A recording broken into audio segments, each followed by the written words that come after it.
Hola, hola, buenas tardes. Estamos aquí iniciando nuestro cuarto espacio abierto para el aprendizaje de esta segunda semana de nuestro módulo 4. Déjenme nada más aquí asegurarme de que sí se está grabando bien. Bueno, les doy la bienvenida a los que estén viendo este video ahora en el estreno en tiempo real y también a los que lo vean de manera posterior. Esta sesión va a ser, creo, de mucha utilidad, especialmente para que terminen de afinar los temas y conceptos y las indicaciones que tienen que ver con sus actividades de esta semana, que son la número 3, la número 4, las cuales digamos que nos llevan de un lugar a otro en cuanto a términos de literatura. Espero que este espacio les sea de utilidad. Les quiero, como les decía, agradecer y también comentar que en esta ocasión la participación activa la vamos a tener de una manera muy particular, dado que se trata este video de un estreno.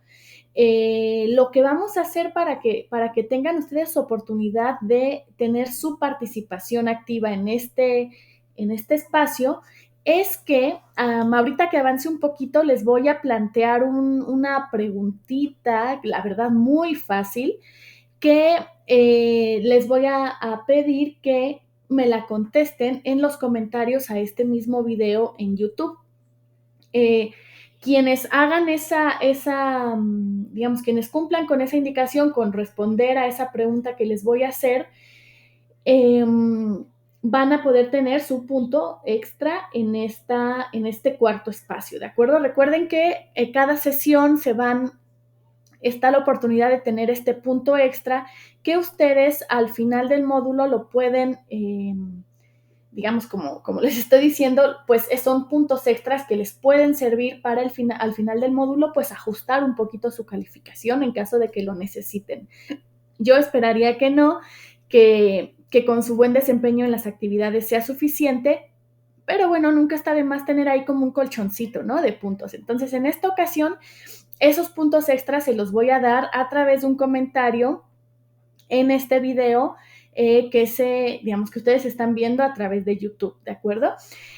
También les quería comentar que en esta ocasión, pues este espacio, a diferencia del miércoles, en el que hicimos una dinámica más de ejercicio, de test, ¿no? Un poco casi como de concurso, aunque realmente no importaba ahí quién ganaba, quién perdía, sino me interesaba pues poner a discusión junto con los que estuvieron conectados en esa ocasión una serie de conceptos básicos para las actividades integradoras número 3 y número 4 y estuvimos repasando pues varios de esos conceptos. En esta ocasión vamos también a centrarnos en temas, lecturas y conceptos de estas actividades, pero lo voy a ir haciendo de manera un poquito más sistemática y no a manera de, digamos, de concurso, ¿vale?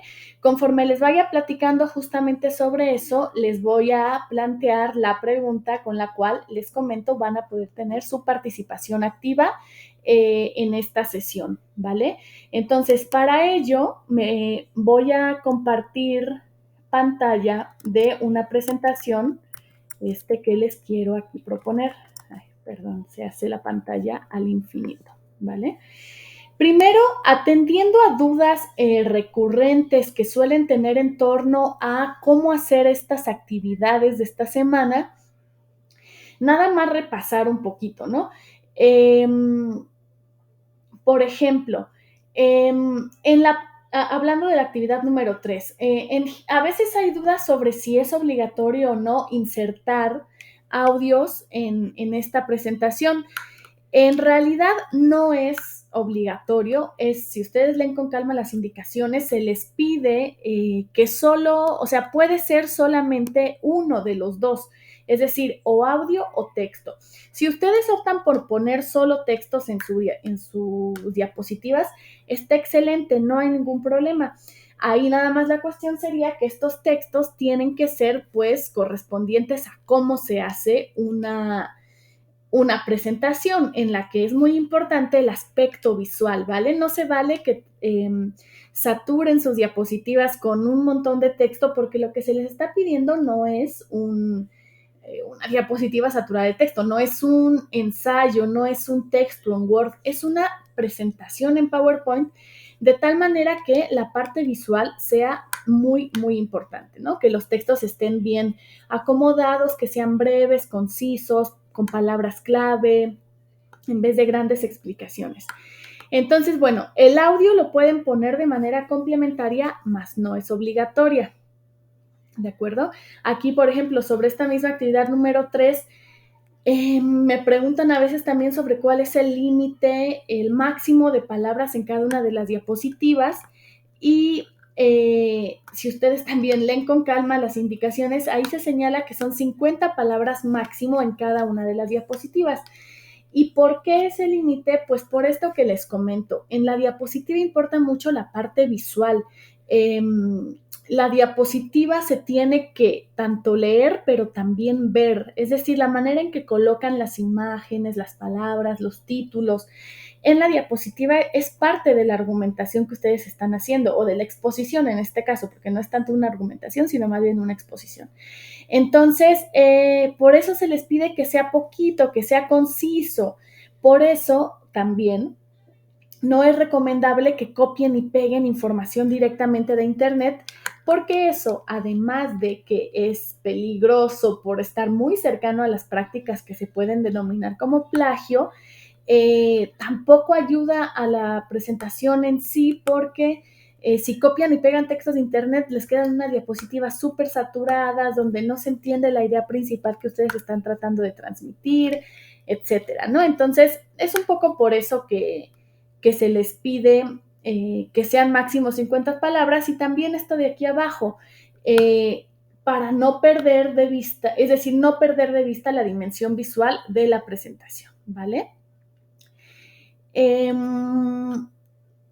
Me voy a pasar, bueno, aquí tampoco vamos a hablar ahorita de lo del plagio, aunque eso ya, digo, ya que se me salieron estas diapositivas, nada más mencionarlo rápidamente. Seguramente a varios de ustedes les llegó como parte de su retroalimentación, pues, una indicación sobre que en ocasiones me encontré con la situación del denominado plagio, ¿vale? Es decir, de cuando toman información directamente de otras fuentes y la presentan como propia. Eso es aún más grave cuando intentan hacer eso con tareas ya resueltas que sabemos que circulan por montones en Internet. En especial en páginas como estas que les pongo acá, de lo cual les digo, ya les hablé y no les quiero volver a dar aquí aburrirlos con estas indicaciones, pero insistir en especial en la actividad integradora número 3, que sean muy cuidadosos con, por un lado, cómo ponen la información que investigan, y por otro, cómo citan las fuentes de esa información que investigan, ¿de acuerdo? Ahora bien, vámonos ahora sí con la actividad integradora número 3, en donde me interesa hablarles especialmente de los dos textos que tienen que leer, ¿vale? Me gustaría que tuvieran claro que la actividad les propone la lectura de dos textos que tienen cosas en común, pero también cosas, pues diferencias fundamentales, ¿no? Que les permiten en cierto modo establecer una suerte de contraste entre una y otra, ¿no? Por ejemplo, cosas en común, pues es que están escritos por mujeres, ¿no? En un caso Mary Shelley y en otro caso Leonora Carrington. Cosas diferentes tiene que ver un punto básico con los contextos en los que vivió cada autora. Y acuérdense que para delimitar el contexto de una obra o de una persona, tenemos que partir de datos básicos, que son los años en los que esa persona vivió. En este caso van a ver que Mary Shelley corresponde a los primeros años del siglo XIX, mientras que Leonora Carrington corresponde a los primeros años, pero del siglo XX. Es decir, entre estas dos autores hay un siglo de diferencia, ¿vale? Eso es interesante para pensar justamente si en esto que les decía, semejanzas y diferencias, ¿no? Por eso la presentación, al momento en el que les propone investigar contexto de obra, perdón, contexto de autora, pues los invita a que piensen cómo, aunque tienen cosas en común estas autoras, digamos, en el término de que son mujeres, de que son escritoras, también les tocaron vivir contextos radicalmente diferentes a cada una, ¿vale? Entonces, bueno, Situándonos en eso, también hay otras diferencias que no voy a abundar porque pues esa es parte de la investigación que ustedes tienen que hacer, pero que tienen que ver, por ejemplo, con el género de las obras. No son lo mismo. Frankenstein es una novela, mientras que La debutante es un cuento. Entonces, ambos sí son textos narrativos, pero de subgéneros diferentes. Entonces, de las dos lecturas, a partir de las dos lecturas, el producto que ustedes tienen que entregar es, pues ustedes ya saben, una presentación. Aquí nada más un breve paréntesis en términos técnicos. Me han preguntado algunos si pueden usar otra aplicación, ahí se salió, otra aplicación que no sea PowerPoint, ¿vale? Sí se puede completamente, siempre y cuando se cumplan con las características formales y estructurales y de contenido en última instancia que les pide la presentación. Por ejemplo, algunos compañeros me preguntaban que si pueden usar esta aplicación Canva, ¿no? Y sí, yo les decía que sí, les vuelvo a repetir, siempre y cuando sigan las indicaciones de forma y de estructura que les pide la actividad. Esas indicaciones tienen que ver básicamente con esta estructura que les pongo de este lado, ¿no? Que son las partes básicas que tiene que tener su presentación. Portada, o sea, es decir, una portada, y por cada una de las obras tienen que poner las primeras impresiones que les provocó esa obra, el contexto de cada autora, el movimiento literario al que pertenece y el sentido de la vida en cada una de las obras, ¿vale? Algunos de estos conceptos ya los estuvimos trabajando en la sesión pasada, pero ahorita los vamos a ir repasando, ¿vale? Entonces, estas fotos que les muestro aquí, las quise traer a cuento porque son de una adaptación de la película Frankenstein, ¿vale? Esto se los pongo por dos cosas. Por un lado, porque me permite hablar un poco de la historia en sí, que me parece fascinante. Espero que ustedes ya se hayan animado a ir leyendo un poquito de esta obra, porque realmente es una obra muy fascinante. Pero también, pues, para hablar un poco de estos diálogos que la literatura tiene con otras manifestaciones artísticas como el cine, ¿no? En este caso, Frankenstein además se trata de un personaje que ha trascendido muchísimo en la cultura popular, en la cultura de los medios de comunicación, por así decirlo, porque se hicieron películas cuyas imágenes persisten a la fecha. Estas que les pongo aquí de la adaptación de 1994 no es tanto, quizás ustedes no la han visto, pero les aseguro que esta que les pongo acá les es un poquito más familiar, ¿no? Esta imagen del monstruo con los tornillos aquí, ¿no? Que de hecho un poco de ahí viene la frase, si no me equivoco, que ya no sé si se use tanto o no, pero cuando te decían se te zafó un tornillo porque es como que te estás volviendo un poco loca o loco, tenía que ver con este imaginario de una criatura ensamblada a partir de partes humanas, pero también con pues herramientas, ¿no? Como para ensamblar un cuerpo. Es importante pues reconocer estas manifestaciones, pero también algo que les advierte la propia actividad es que o sea, aquí les estamos pidiendo que lean un par de capítulos de la obra original, escrita por Mary Shelley a inicios del siglo XIX. No solo se dejen llevar por las ideas previas de ese personaje popular que ustedes quizás conocen o porque han visto películas o porque, como les decía, es un personaje que ha trascendido ya en la cultura popular, tanto así que ahora que acaba de pasar Halloween, por ejemplo, probablemente todavía hay gente que se sigue disfrazando de Frankenstein, no sé, incluso si ustedes se han disfrazado de Frankenstein alguna vez. Entonces, bueno, sí está bien tener eso en cuenta, pero no quiero que se confíen y que crean que por haber visto ya la película, se pueden saltar lo de leer los capítulos, ¿no? Se les pide leer 2 capítulos y una reseña de toda la obra, ¿ok? que les ofrece la propia actividad para que tengan una idea general de lo que trata la obra, aunque en realidad solo lean 2 de sus capítulos. Entonces, ahora sí viene la pregunta del millón. ¿Por qué les pongo este meme o esta especie de meme? ¿Y cuál es el chiste, digamos? ¿Por qué este meme que presenta esta imagen dice, ¿no? Como si la propia criatura lo dijera. Por última vez, no me llamo Frankenstein. ¿Por qué está diciendo eso esa criatura? Y entonces, si no se llama Frankenstein, ¿cómo se llama? ¿Y quién es Frankenstein? Entonces, ¿no? Esto solo me lo van a poder responder si ya empezaron a leer la obra. Entonces, quien sepa esto y quiera su participación activa, pónganme su respuesta en el chat. No, en el chat no.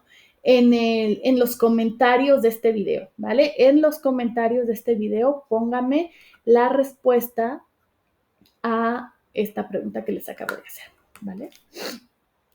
Ahora bien, esa foto corresponde a una película del año 1931, si no me equivoco.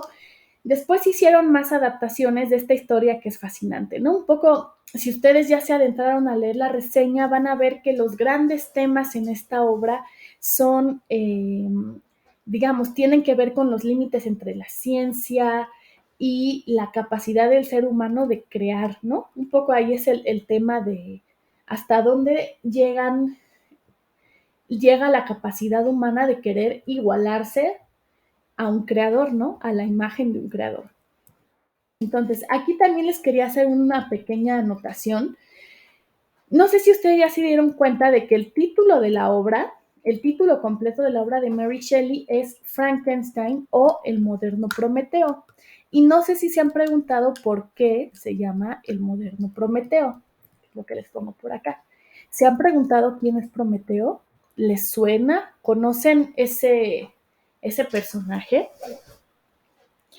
Es interesante tener en cuenta ese personaje como clave de lectura de la obra porque, digamos, si la autora lo tituló así, es porque quiere darnos una clave de lectura, ¿no? Entonces, es importante que consideren que en la mitología griega, Prometeo es un personaje, una especie de semidios que robó el fuego a los dioses para dárselo a los seres humanos y por eso fue castigado cruelmente por los propios dioses, ¿no? Un poco es digamos, bajo el supuesto de que los seres humanos estaban viviendo en unas condiciones así medio rudimentarias, sin conocer el fuego. Piensen lo que el fuego significa como símbolo de la civilización, de la capacidad del hombre para transformar la naturaleza. Y previo a eso, pues el ser humano está en las mismas condiciones, digamos, que cualquier otro animal. Prometeo roba el fuego que los dioses sí conocían y se los da a los hombres. Pero los dioses se enojan porque consideran que eso es como una afrenta, ¿no? Porque darle el fuego a los dioses darle el fuego a los hombres es como darles un poder enorme y los dioses no querían eso, porque los dioses griegos son unos dioses un poquito caprichosos y medio envidiosos también. Entonces, lo que hacen es castigar cruelmente al pobre de Prometeo, porque pues el daño ya estaba hecho, digamos ya, el fuego ya estaba dado a los hombres, y entonces castigan a quien hizo esa acción, y bueno, los voy a mal viajar un poco con el castigo que le hacen al pobre Prometeo, pero para que dimensionen las implicaciones de este mito, ¿no? Se supone que agarran a Prometeo, lo ponen en una roca, en una montaña, lo amarran a esa roca y hacen que no me acuerdo si son buitres o cuervos, pero que unas aves le coman las entrañas. Así, estando él vivo, le comen las entrañas, pareciera que va a morir de ese dolor terrible, pero no, se van las aves, se le regenera todo otra vez su cuerpo y vuelve a ocurrir, vuelven a llegar las aves a devorarle las entrañas. O sea, un castigo infinito, imagínense. Ese castigo justamente dimensiona esta idea de que los seres humanos deben tener un límite, ¿no? Es decir, que hay fronteras que no deben cruzar. y que si las cruzan va a haber consecuencias terribles, ¿no? Por eso acá les pongo que el autor haya llamado a esta obra el mito de Prometeo tiene que ver con usar este mito como una metáfora de la búsqueda de los seres humanos por igualarse con los poderes de los dioses, tal como Víctor Frankenstein quiere hacer al crear vida y él cree, vencer la muerte, ¿no? La, la cuestión maravillosa con esta obra es que eh, usualmente a lo mejor ustedes piensan que Frankenstein es una historia de terror, y supongo que sí tiene terror, de hecho así fue como fue concebida la obra, ¿no? Como una narración terrorífica. Pero realmente se trata también de una reflexión muy humana y muy profunda sobre precisamente este tema. ¿Qué implica crear vida y qué pasa con esa vida creada? ¿No? Que tiene mucho que ver con temas de identidad, con la gran pregunta de dónde soy y para qué estoy en este mundo. Entonces, la verdad es una obra muy hermosa. Ustedes se les pide leer nada más 2 de los capítulos. Uno, de hecho, es el que comienza así, y es justo el momento, esos capítulos representan justo el momento en el que el personaje de Víctor Frankenstein está llevando a cabo este, pues este proceso de crear vida y lo hace en medio como de una obsesión tremenda, ¿no? De hecho, dan a entender que él se desvincula de su familia, se olvida como de todo porque se obsesiona con una idea y no descansa hasta haberla acabado, ¿vale? Pero también ahí un poco terriblemente se da cuenta, ya después de que lo hizo, se pregunta, ¿qué he hecho? ¿No? Y se arrepiente. Entonces, lo que ustedes tienen que leer, por ejemplo, hay un fragmento que es este. Una desapacible noche de noviembre, fíjense, una de noviembre, como este mes en el que estamos, no había pensado en esa coincidencia. Una desapacible noche de noviembre, dice Víctor, contemplé el final de mis esfuerzos. Con una ansiedad rayana en la agonía, es decir, con una ansiedad que casi rayaba en la agonía, porque él estaba, les digo, obsesionado, desesperado, ¿no? Hasta conseguir lo que quería. Coloqué a mi alrededor los instrumentos que me iban a permitir infundir un hálito de vida a la cosa inerte que yacía a mis pies, ¿no? ¿Qué es esa cosa inerte? ¿Se la imaginan? No les voy a decir cómo la hizo, porque pues quiero que ustedes lo lean ahí. En ese capítulo lo explican. Brevemente, pero lo dicen. Y bueno, les compartí también en el foro de novedades. A ver, me voy a ir para allá. Ay, ay, mm, quería abrir ahorita el mensaje en la plataforma, pero para no distraerme, me quedo acá mejor. Solo recordarles que les puse en el foro de novedades unos recursos específicamente sobre esta obra de Mary Shelley y entre ellos les compartí un enlace de la página descargacultura.unam en donde se ofrece una radionovela basada en la novela de Frankenstein. La verdad está fantástica, ¿vale? Yo los invito a que incluso, aunque ya después de que entreguen la tarea, se pongan sus audífonos un día que tengan así insomnio, se pongan sus audífonos y escuchen esa radionovela en descargacultura.unam, les dejé el enlace en el foro de novedades, para que se imaginen de manera más cercana esta historia, ¿no? Al ser una radionovela, pues está personificada por actores, ¿no? Todo lo escuchamos nada más, pero está muy bien y la verdad creo que les va a transmitir también gran parte de esta historia. Entonces, bueno, eh, aquí pues un poco de lo que ya les comenté, aunque más recapitulado, ¿no? Es importante leer la obra original de 1818. También sean muy... deténganse seriamente a pensar esto de las primeras impresiones. ¿A qué le recordó? ¿Qué sentiste? ¿Qué pensaste al ir leyendo estos capítulos? ¿Vale? Quiero escucharlos a ustedes. Por favor, no hay respuestas correctas. No quiero que anden buscando las respuestas en internet. Me interesa saber qué sintieron, qué pensaron ustedes al leer estas obras, ¿no? Y lo que ya les dije, pocas palabras y usen imágenes, porque de hecho no se los pido yo, se los pide la propia actividad. Aquí miren, lo que les planteaba en otra diapositiva como sobre la estructura general, aquí se los explico un poquito más y les quiero enfatizar sobre una cosita en la que suele haber error, porque creo que como que no les queda del todo clara la indicación. Por ejemplo, me refiero específicamente al punto, en este caso número 4, y en el de Leonora Carrington, que está por acá, es el número 8, ¿no? Diapositivas 4 y 8. Ahí se les pide lo siguiente, poner, como dice aquí, el movimiento literario al que corresponde esa historia.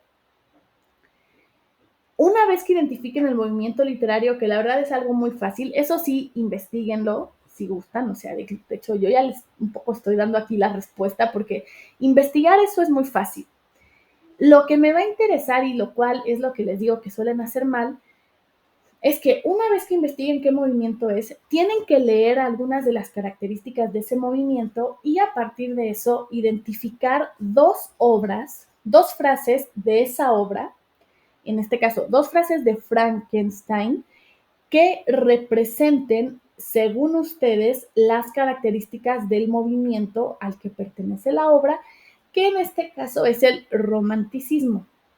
¿Vale? Les digo, me adelanto porque no, sí, aunque atinen al movimiento literario, si no me ponen dos frases sacadas del original, y en ese sentido les pediría dos frases sacadas de los capítulos que ustedes están leyendo, que representen las características de ese movimiento, solo así van a tener, digamos, una respuesta correcta. Si me la ponen medio incompleta, pues se va a penalizar en términos pues de su calificación, ¿no? Acá les decía lo mismo con Leonora Carrington, eh, ponerme lo del contexto, lo del movimiento literario y una vez sabiendo cuáles son las características de ese movimiento, elegir dos frases de la obra original que en su consideración representen bien ese movimiento, ¿vale? Otro punto en el que suele haber un poquito de confusión es en esto del contexto de la autora. Eh, Fíjense, se les pide, investiga en internet el contexto de la obra y de la autora. E incluso se les dan unas preguntas guía, ¿no? ¿Cuándo y dónde fue escrita la obra? ¿Cómo era la sociedad europea de esa época? ¿Por qué escribió la autora esta obra? Etcétera. Aquí vale la pena que recuerden esto que también ya les compartí a manera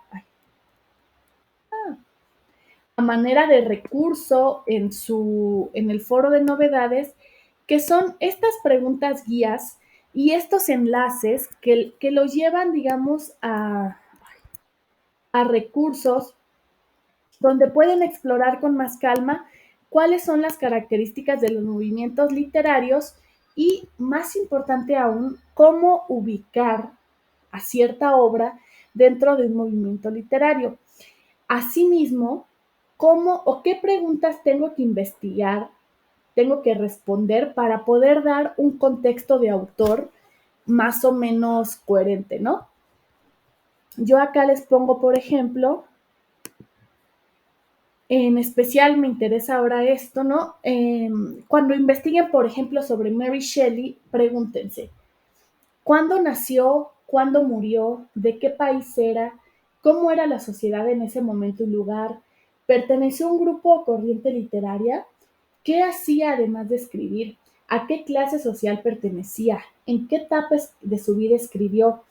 ¿Hay elementos de su vida que se puedan leer directamente en la obra? Estas son preguntas orientativas, no necesariamente las tienen que responder todas, pero sí creo que es importante que se pregunten sobre el contexto de autor, no solo en términos de aplicar ¿cómo se dice? una búsqueda en Wikipedia así express y copiarme la primera información que salga y esa pegarla en su diapositiva, ¿vale? Eso no se vale por lo que les decía de que, por un lado, la diapositiva no tiene que estar saturada de texto y por otro, de que necesitan darme solo la información que les permita responder, pues básicamente a esta pregunta fundamental que les ponen acá, que es ¿por qué escribió la autora esa obra? ¿No? ¿En qué medida se puede explicar la obra a partir del contexto? ¿No? ¿Qué ideas había en la época que se pueden encontrar plasmadas en la obra? Yo, por ejemplo, les recomendaría mucho en el caso de la obra de Mary Shelley, pues que piensen en cómo era esa sociedad de finales del siglo XVIII y principios del XIX. ¿Qué ideas estaban vigentes en la época? ¿Qué se pensaba de la religión y de la ciencia, por ejemplo? ¿Por qué Mary Shelley eligió hablar sobre un tema tan, pues, polémico, como de hecho lo sigue siendo a la fecha, que es el tema de la creación de la vida? Digo que es un tema vigente porque al final de cuentas no me digan que no estamos hablando actualmente todavía de qué tan ética es la clonación, ¿no? O cosas aún, digamos, un poquito más, mucho más reales, o sea, porque ya están sucediendo, que tienen que ver con, por ejemplo, con la posibilidad de modificar genéticamente a los hijos, ¿no? Como, yo quisiera a mi hijo que fuera de pelo chino. Entonces, se está pensando cómo hacer para genéticamente modificar eso, ¿no? Es decir, hasta dónde la ciencia permite que el ser humano pretenda igualarse a una, digamos, no quiero decir Dios necesariamente, pero a un ser creador, ¿no? Hasta dónde el ser humano debe poner sus límites y cuáles son las consecuencias de eso, ¿no? Entonces, son preguntas realmente muy, muy vigentes que sin embargo hay que preguntarnos por qué estaban surgiendo en esa primera mitad del siglo XIX, ¿no? Esas son, pues, dos recomendaciones sobre lo de contexto y lo de la, las corrientes literarias. También, por supuesto, están el tema del sentido de la vida, que es un poco, este concepto sí ya lo conversamos el día miércoles, nada más repasar un poco, ¿no? ¿Qué tendrían ustedes que pensar o que responder cuando se les pregunta por el sentido de la vida de una obra literaria? Bueno, tienen que responder preguntas como, ¿qué piensa el personaje sobre su propia vida? ¿Qué valores guían sus acciones? ¿Qué ideas sobre el mundo y la vida manifiesta en sus palabras? ¿Qué ideas manifiesta en sus acciones? ¿No? Es decir, por ejemplo, aquí les pongo del lado derecho un pequeño ejemplo sobre una obra que leímos la primera semana, La verdad sospechosa. Si nos preguntáramos en ese caso cuál es el sentido de la vida para un personaje como Don García, diríamos, por ejemplo, lo siguiente. Don García es un personaje que está guiado por la búsqueda del placer, ¿no? Él, a diferencia, por ejemplo, de Víctor Frankenstein, que está guiado por la búsqueda del conocimiento, Don García está guiado por la búsqueda del placer, más allá incluso de los límites morales. Por eso a él no le importa mentir con tal de conseguir lo que él quiere, ¿no? Él está dispuesto a mentir. Eso sí, diríamos que aunque es una falla moral, tiene una virtud estética porque sus mentiras son muy creativas, ¿no? Con tal de conseguir lo que quiere sin importarle las consecuencias. Ahí se cortó un poco mi recuadro, pero dice eso, ¿no? Sin importarle las consecuencias, él miente. Entonces, este sentido de la vida tiene que ver pues con los valores, las ideas que guían las acciones de un determinado personaje. Y ya finalmente, ya con esto voy a ir cerrando, otro de los conceptos fundamentales en esta actividad número 3 y que también hablábamos ya en la sesión del miércoles, tiene que ver con el tema de la ficción, ¿no? La ficción es un recurso de la literatura, no solo de la literatura, sino también, por ejemplo, de otras artes como el cine, pero la ficción realmente sí fue precursoramente pues ejercida por la literatura, no solo por la letra escrita, sino por la literatura oral, las narraciones, los cuentos, ¿no? Se trata de un recurso, la ficción, que nos distancia de la realidad, pero que al mismo tiempo nos permite verla mejor. Es como esta sensación de cuando vemos una película que aunque hable de cosas muy alocadas, en cierto modo nos resuena en nuestra realidad, pues porque nos hace pensar en otras maneras de vivir y de pensar la realidad, ¿vale? De ahí proviene pues este concepto de los mundos posibles, que son los mundos que la literatura propone a partir de su construcción mediante palabras, ¿no? Porque eso es como pues lo mágico de la literatura. Toda su propuesta está con las palabras, ¿no? El cine, en cambio, usa otros recursos. El cine usa, pues, las imágenes y el audio, actualmente, aunque en su inicio solo las imágenes, y la literatura, en cambio, usa palabras, usa una materia prima que todos usamos, pero un autor es capaz de crear una nueva propuesta a partir de solo palabras, ¿no? Para ilustrar esto les pongo esta imagen que es un poco, me da un poco de risa, que también es como para pensar, bueno, sí, la literatura nos propone un nuevo mundo, ¿no? Y pareciera que todos esos mundos son buenos, pero la literatura también puede hablar de cosas no tan tiernas y bonitas, ¿no? El libro de Frankenstein, de hecho, es un poco así, o sea, nos mete a un mundo no necesariamente terrorífico, pero que sí nos puede llegar a causar eh, cierta inquietud. Y es justamente esta imagen se los quise poner para que piensen que no con mundo posible piensen que todo es bonito y así, ¿no? La literatura también nos hace pensar sobre cosas que no necesariamente son tan positivas, ¿no?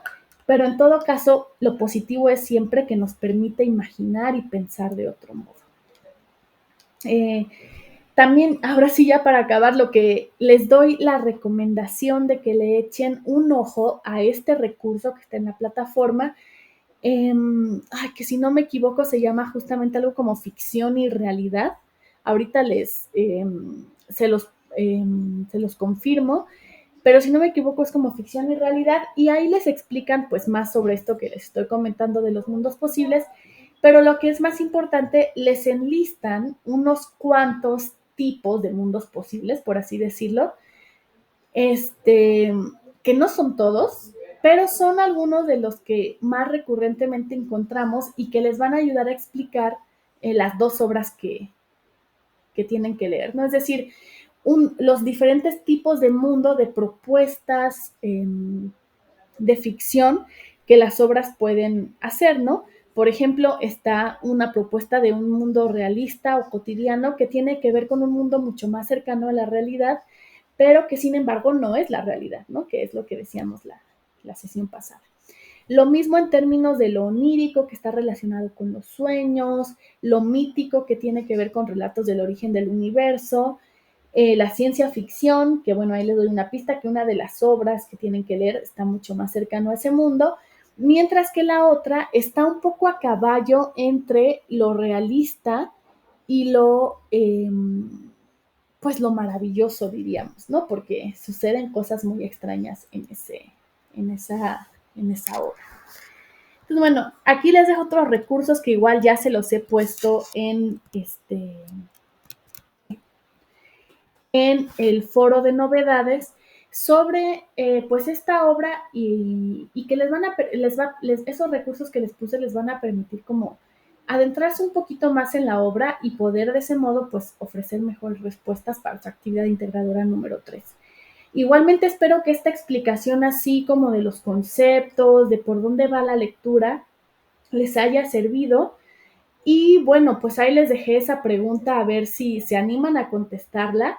Eh, Me lo ponen en los comentarios de YouTube, ¿vale? Y con eso yo ya les cuento su participación activa. Les agradezco mucho a los que hayan llegado hasta acá en el video y pues les deseo que tengan un muy buen fin de semana y que si todavía tienen tareas pendientes por hacer, pues le den con todo y nos estaremos viendo la próxima semana, ¿de acuerdo? Muchísimas gracias y cualquier cosa saben que estoy disponible ahí a través de la plataforma, me pueden escribir, preguntar, digamos, lo que vayan necesitando para ir en este proceso de aprendizaje, ¿vale? Muchísimas gracias y hasta luego. Chao.